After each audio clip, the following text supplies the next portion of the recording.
দিদার বাড়ি গেছি যখন, চপ মুড়ি তো আমাকে ব্রেকফাস্টে খেতেই হবে বস, অন্য কিছু আমি খাবো না। তাই চপ বেগুনি মুড়ি নিয়ে সকাল সকাল বসে পড়েছিলাম, তার সাথে ছিল হচ্ছে একটা সন্দেশ। মেমারিতে সত্যি মিষ্টি কিন্তু দারুণ খেতে, মানে মেমারির চপ থেকে মিষ্টি সবই ভালো লাগে। আর এখানে দিদার হাতে তৈরি ছিল দুধ মিষ্টি, যেটা কারোর সাথে তুলনা হবে না, যেটা সত্যি অসাধারণ খেতে। বহুদিন পর এই দুধ মিষ্টিটা দিদা করলো, তাও আমি দিদি নাম্বার ওয়ান গেছিলাম সেই খুশিতে, সেই আনন্দে।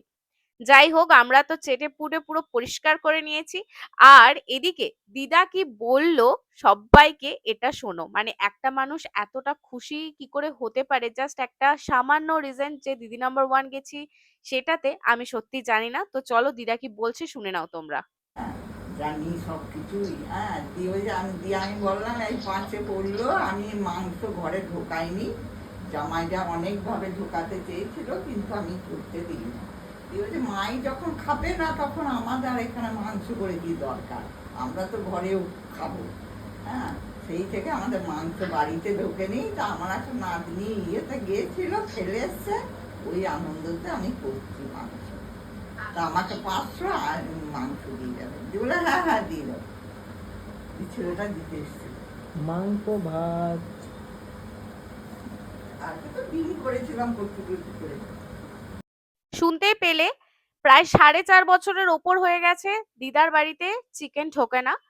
সেটা আমার আনন্দে, আমি জাস্ট এই দিদি নাম্বার ওয়ান গেছি সেই খুশিতে বাড়িতে চিকেন ঢুকেছে। আর এই যে চিকেন আলু ভাত একদম জমিয়ে মেখে দারুণ ভাবে খেয়েছি। তার সাথে ছিল হচ্ছে চিংড়ি মাছ দিয়ে কচুর লতি, তার সাথে চাটনি তো ছিলই।